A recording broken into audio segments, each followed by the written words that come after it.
Good afternoon, everyone. Thank you for being here. I do just want to start out in terms of the time frame that we've had to work with.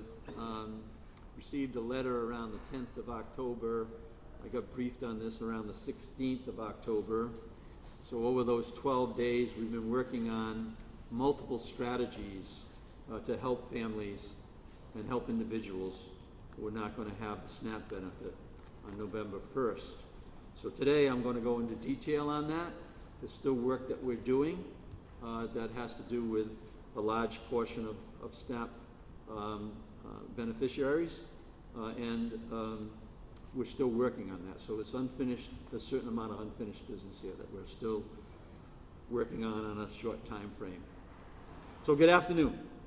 I want to thank Rhode Island Community Food Bank for hosting us here today. I've stood at this podium many times to advocate for what's best for Rhode Islanders, but I've never had such an urgent and troubling message than I do today. More than 100,000 people in our state are at risk of going hungry on November 1st. That's because President Trump and congressional Republicans are playing games with the basic needs of our residents. First, they decided to put health coverage further out of reach for many people who need it most. Now, rather than addressing the glaring need, that same leadership has doubled down and decided to send children to bed hungry. Our children. SNAP benefits feed more than 145,000 Rhode Islanders every month. The cost is $29 million a month. Money, by the way, that Rhode Islanders have already paid to the federal government to create a safety net for our neighbors. And the USDA has billions of dollars in contingency funds for such an emergency. And they're not sharing those dollars with the states. It's unbelievable. It's clearly unbelievable. But that's where we are. It's the Trump's administration version of let them eat cake. And it's cruel. For several weeks, my team has been working on potential initiatives to keep food on Rhode Island tables. That includes issuing an executive order declaring a state of emergency for Rhode Island.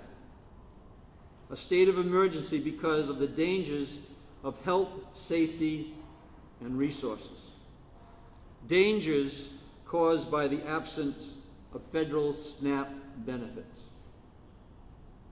The executive order that I am issuing today allows the state to provide emergency assistance to SNAP recipients. We're doing everything we can to prioritize the nutritional needs of Rhode Island families and children. My Department of Human Services and my budget office have worked together to identify up to $6 million from the Federal Temporary Assistance for Needy Families program to help the more than 20,000 eligible families with children and help them weather this difficult time. Like anyone who receives SNAP, those TANF eligible families get SNAP funds every month automatically on their EBT cards. For these eligible families during the first half of November, we're going to load those EBT cards with the equivalent of half of what they would normally get in SNAP benefits.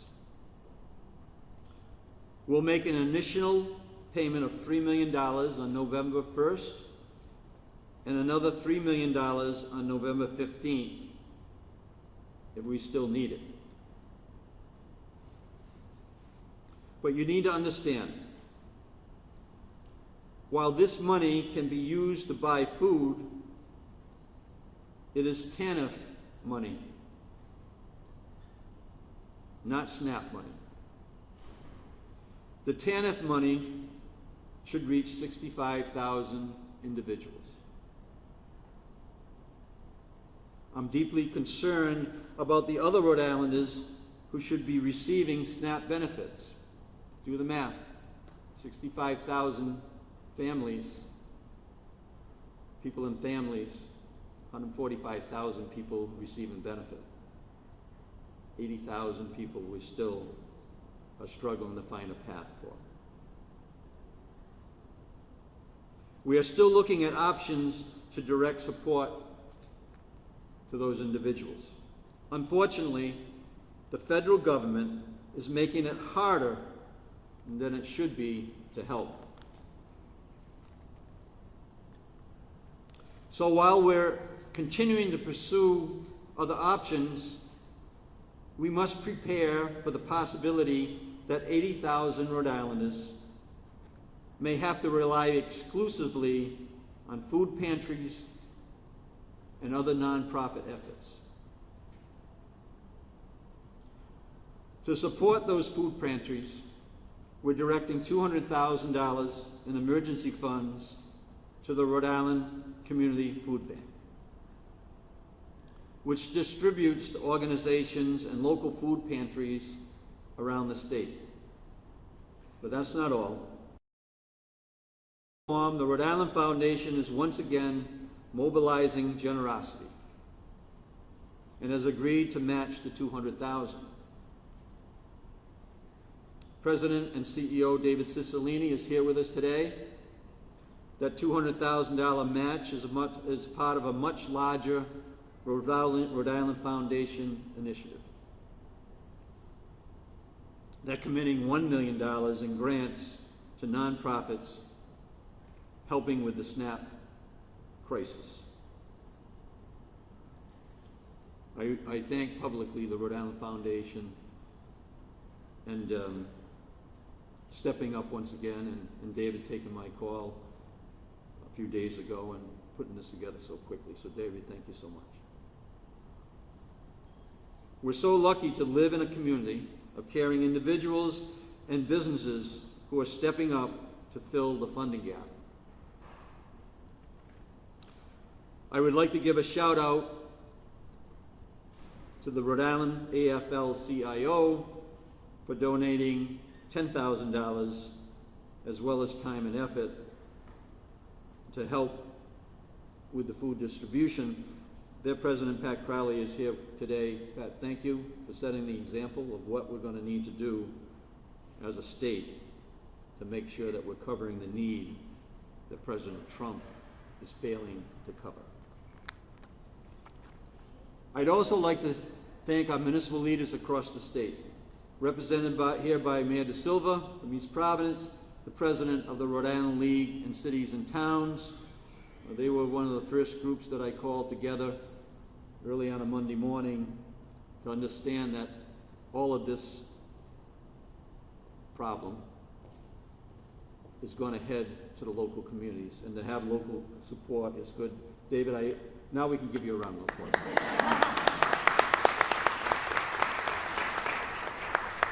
So Mayor, thank you, and thank you for representing all the cities and towns that I know are going to need to play a major role. They will be working on a grassroots level to help connect SNAP beneficiaries to resources. More news, the Elijah Project will also be active in the community in helping distribute food. I talked to George there, just connected him just a few days ago, and as I started this, putting all this together in such a short period of time is really a credit to everyone who's stepping up. So the Elijah Project is doing what they did during COVID. They're already hard at work to assemble grocery bags for the communities. More details will be available on our new landing page just launched, snapsupport.ri.gov. snapsupport.ri.gov. We're extremely grateful for all our partners who are stepping up in this uncertainty. Speaking of stepping up, I'm asking any Rhode Islander who can afford to help to do so by donating to the Rhode Island Foundation. There is an easy link on their webpage to give, RI Foundation/food. This is not a typical Thanksgiving drive or holiday drive. This is a now drive. The urgency is real. And again, I would say that President Trump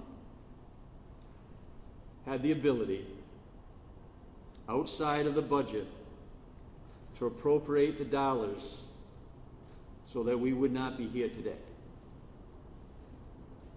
Another great partner in this response is United Way of Rhode Island. And if the shutdown continues into November, United Way of Rhode Island will be organizing a giving campaign to further support the Rhode Island Foundation's effort.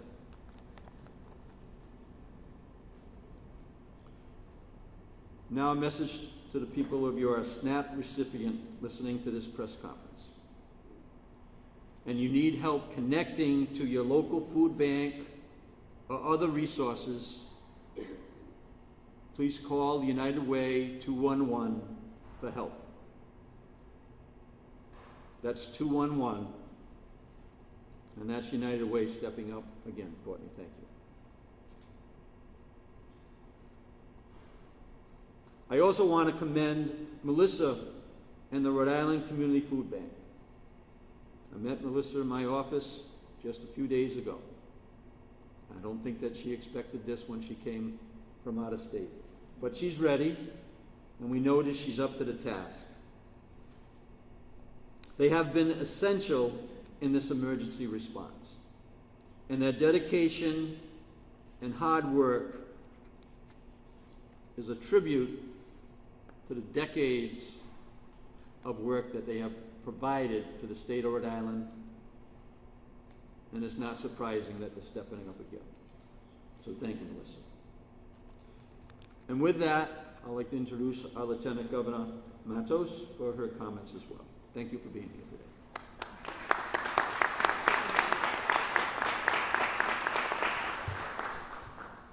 Good afternoon. Thank you, Governor, for your rapid response to this emergency that we're facing right now. And thank you, Mayor Da Silva, for being here and your leadership at this East Providence, but also through the League of Cities and Town. And we also have with us right now Treasurer Diosa. Thank you so much for being here. This is a moment in which we need all hands on deck and everyone is ready to serve. But thank you to the responder, Governor McKee, for acting quickly. Thank you for the community organizations that are here that step up, the Rhode Island Food Bank, the Rhode Island Foundation, the AFL-CIO, United Way, and so many other partners that I saw coming in. The common wave of hunger that will hit our state is preventable, but this administration has chosen to let seniors and children go hungry. The USDA could release emergency SNAP funding tomorrow. They chose not to. They would rather point fingers and throw a temper tantrum than step up and do their job. This upcoming hunger wave is a disaster like any hurricane, any storm that could leave people in need. And this disaster, as in the past, would prove two things. First is that this federal government is broken and that no one is coming to save us. The only way we can guarantee that Rhode Islanders get food on their tables is for us to take action right here at the state level. The rapid response that Governor McKee is doing is a great example of what government can do to help its citizens. If the SNAP benefits came back tomorrow, we will still be in the midst of an affordability crisis fueled by President Trump's reckless tariff. Our state government can take actions to fight against the crushing cost of feeding families, and I will continue to champion to do that work. I was just here last week, a meeting with Melissa and her team, talking about the work that we have been doing to address food insecurity in our community. And I was just with the Elijah Project on Saturday as they were giving out food. But the second thing that we're learning from this crisis is that, like in any other disaster, Rhode Islanders always step up to help their neighbors. Today, Governor McKee and the nonprofit partners that are here are giving the example. And I know that we can count on our citizens, every citizen in the state of Rhode Island, and businesses to band together to help their neighbors to be safe. If you can, please support the Rhode Island Food Bank at this time. Please support your local grocery store. The SNAP program is very critical to them. Walmart will still be here after this crisis is over, but your local neighborhood grocery store might not, unless we help them.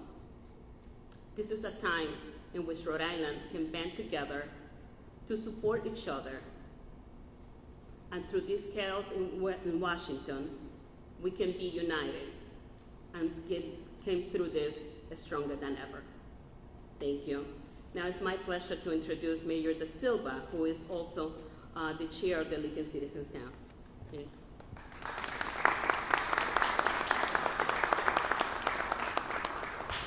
Thank you, Lieutenant Governor. Thank you, Governor, for your leadership on this issue. It's an absolute honor to be here with some great nonprofits who are collaborating now with our local and state government to take care of our residents. I want to recognize, of course, Melissa Cherney, the CEO of Rhode Island Food Bank, Congressman David Cicilline, President and CEO of the Rhode Island Foundation, Patrick Crowley, another organization, the people in labor are out here supporting us. They understand the importance of this. Courtney Nicolato, the President and CEO of United Way of Rhode Island, Director Kimberly Marola of the Department of Human Services, and of course my dear friend and the Director of the Rhode Island League of Cities and Towns, Randy Rossi, is here with us, and a very important partner in government, General Treasurer James Diosa, is here with us also. Thank you, sir. In just a matter of days, thousands of Rhode Islanders across every corner of our state will lose food aid benefits, having a real impact on all of our neighbors. As this government shutdown continues, it is apparent that we need to come together to support our communities, making sure that all municipalities are on the same page and prepared to support those who call Rhode Island home. As President of the Rhode Island League of Cities and Towns, our municipalities are united in the knowledge that we need to play a prominent role in making sure that we are distributing information to the public, not only about where they can go to get help facing the food insecurity, but how our communities can come together as one to give back. In East Providence, after the call that the governor put on, he organized through the league all of the municipal leaders to come together on a call and gave us this grim news. Immediately, Randy and myself started organizing the local leaders to come together and prepare to deal with this situation that we're all facing now. In East Providence, we have collaborated with local nonprofit organizations such as Feed RI, Good Neighbors, East Bay Community Action Program, the East Providence School District, Hope and Faith Drive, the Elijah Project, and the St. Francis Xavier Parish to create a citywide food drive. Because now more than ever, our residents who rely on SNAP need our help to come together as a community. We ask all of us to keep those in our community who are in need in their thoughts, and to make those donations, if you're able to the Rhode Island Foundation and to these other worthy organizations that are going to be helping our residents. And now it gives me great pleasure to introduce our host and CEO of the Rhode Island Community Food Bank, Melissa Cherney.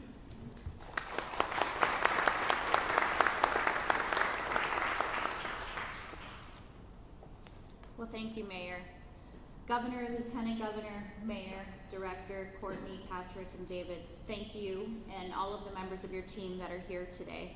And on behalf of our team, welcome to the Rhode Island Community Food Bank. As you've heard me say before, we are in a crisis. And I am so appreciative and thankful that a couple of weeks ago, we have been getting together trying to figure out how we are going to respond to this crisis. So thank you all for that. And thank you to all of our community members who have stepped up and donated so far. And I do want to take this moment to give a special shout out to the Rhode Island Community Food Bank team and to the 137 food pantries and meal sites all across this state who every single day are making sure that our neighbors get served and fed. They are the heart and soul of this work, and they step up every day, but especially at this moment, they're giving their all. The numbers bear repeating. Starting on this Saturday, 143,000 Rhode Islanders will not receive their SNAP benefits. And that's in addition to the 26,000 federal workers who are going without a paycheck right now. The loss equates to $29 million in food assistance in November alone. That's $29 million that will not be spent at our local grocery stores and markets. Right now, this warehouse is housing about 730,000 pounds of food. This will last us about 2 weeks. We can hold over 2 million pounds of food. So we have the capacity to bring in more food and distribute more food, and our goal is to fill it. I will say, if you need help, please visit our website and find the local food pantries all across the state that can help you out. If you can give help, donate food and funds. Donate food to your local food pantry, and you can donate funds to the Rhode Island Food Bank, where we can use our purchasing power to buy in bulk and fill our shelves. We need everyone right now. This is all hands on deck. And I will tell you, in my short 12 weeks here in Rhode Island, I have seen the power of community. And I am so heartened to see everyone come together to make a difference to ensure that no neighbor is left without. This is going to hit all of us in some way, whether you're a SNAP recipient or not. So please, together we can send a message to our neighbors that they are never alone, and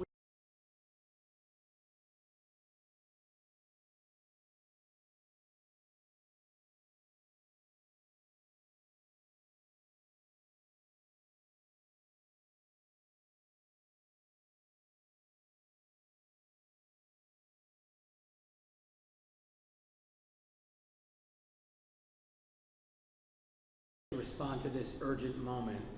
And make no mistake about it, this is a crisis. Hunger is always looming for too many of our neighbors, but this is really unprecedented. The safety net that so many Rhode Islanders depend on to feed their families is on the verge of disappearing. And as Rhode Islanders face hunger due to Washington's suspension of SNAP benefits, the Rhode Island Foundation will be awarding $1 million in new emergency grants to help feed people until the federal funding is restored. We'll send $200,000 to the Rhode Island Community Food Bank immediately to help ramp up the food supply to its network of more than 100 food pantries and meal sites. And we'll distribute the remaining $800,000 directly to nonprofits through our Community Partner Resilience Fund.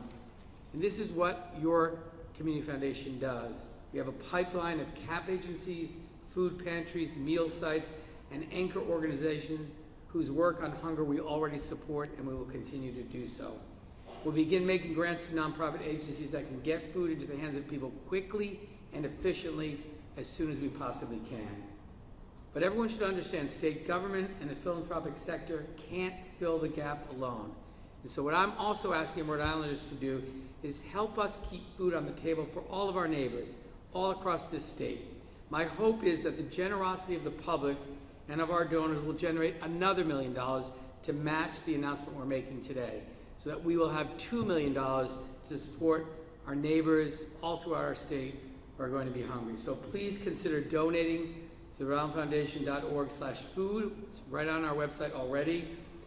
This will allow us to be sure that we're doing all we can as a state. Everyone has a role to play, all to do our part to make sure we can respond to this moment. I want to end where I began again, thanking the governor for bringing us together for this effort.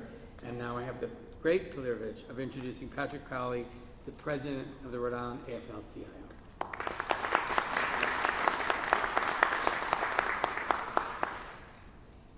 Thank you, David. Thank you, Governor McKee, Lieutenant Governor Matos, Mayor De Silva, and all my friends in the philanthropic community and government, and for everyone else for being here today.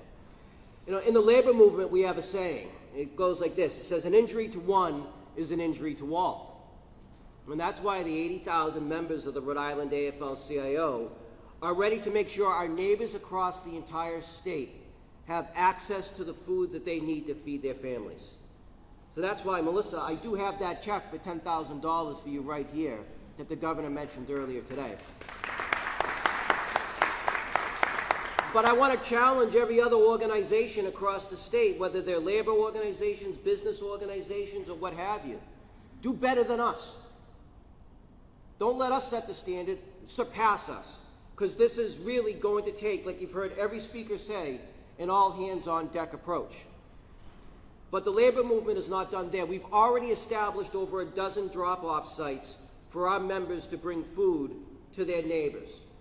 And if all the union members across the state, all 80,000 of us, want to find out where those locations are, you can go to rhodeislandaflcio.org/snap-shutdown to find out where your union hall is available closest to you to bring food. Our union siblings in the Teamsters Union are also ready to be activated to help distribute and collect food to the appropriate locations everywhere across Rhode Island. But let's be clear. This crisis is manufactured. This crisis is because President Trump and his Republican supporters in Congress are looking to hurt Rhode Islanders. There's no other way to say it. Because I don't know about you, but if I had a choice between building a ballroom and putting food in the bellies of hungry children, that's no choice at all. It's the latter every single day of the week. So let's get to work. Let's get out there and raise the money. Let's collect the food. And let's show Washington that Rhode Island runs on solidarity. Thank you. It is now my pleasure to introduce my good friend and the President and CEO of the United Way of Rhode Island, Courtney Nicolato.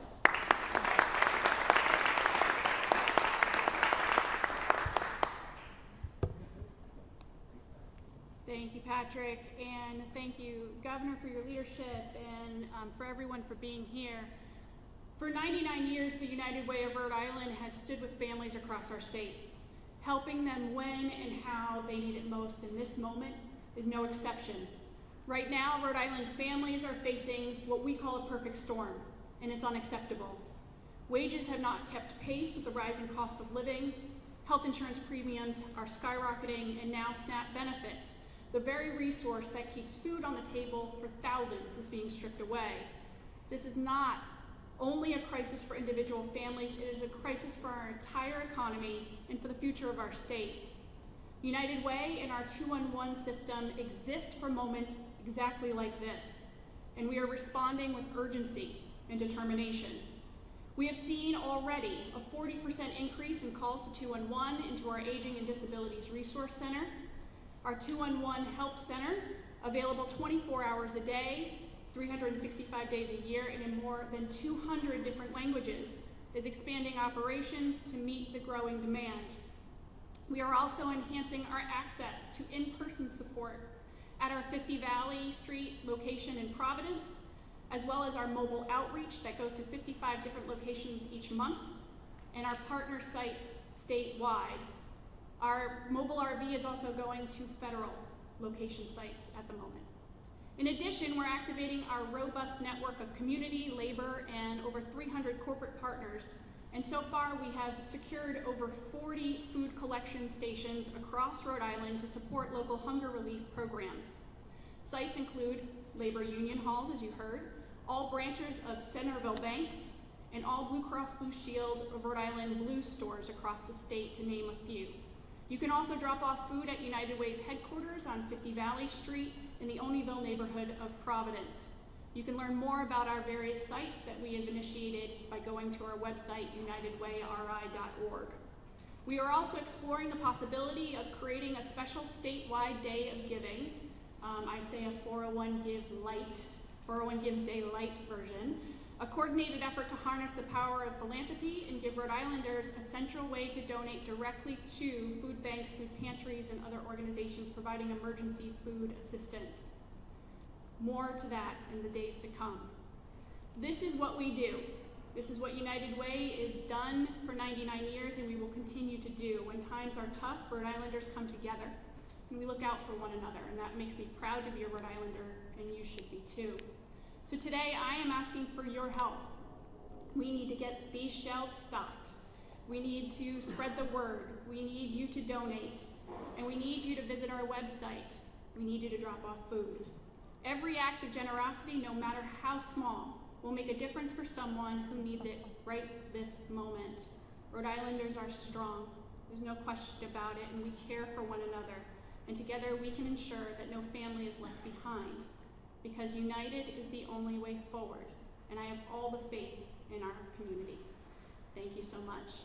And I will turn it over. We're so fortunate and lucky here in Rhode Island to have a director of our Department of Health, Human Services who is deeply committed to Rhode Islanders, and it's a pleasure to work with. I'll ask Director Kim Brito to join us.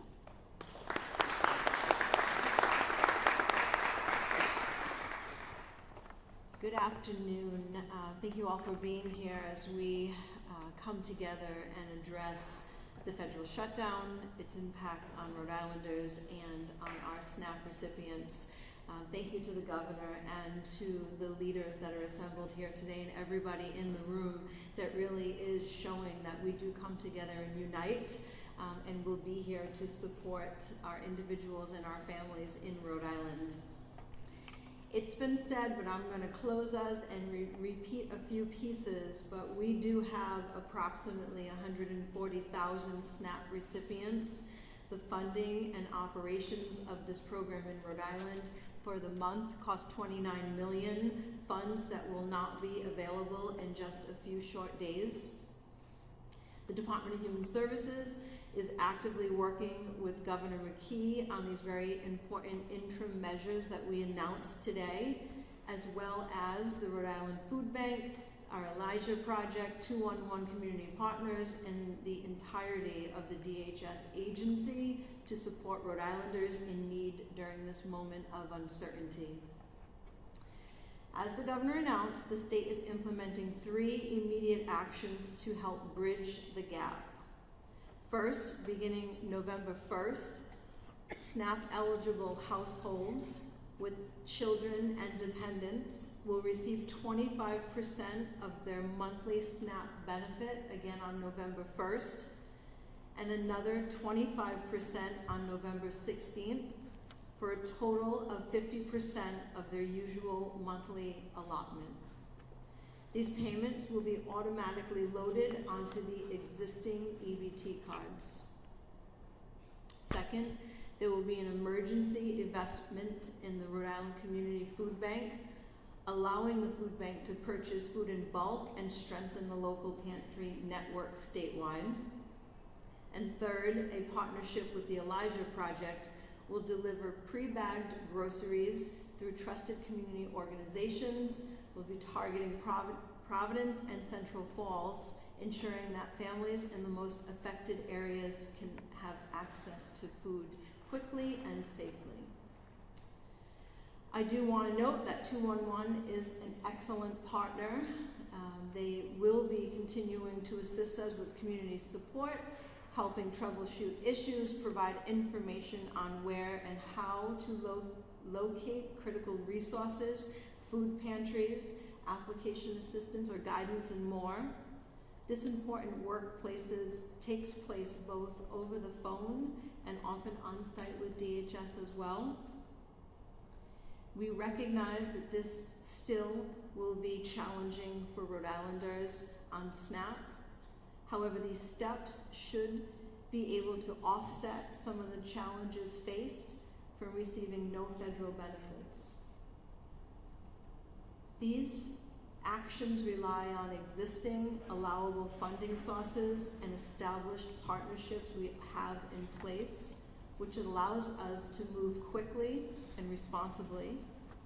Our teams are coordinating closely with community partners to ensure that distribution is safe, equitable, and accessible to all Rhode Islanders.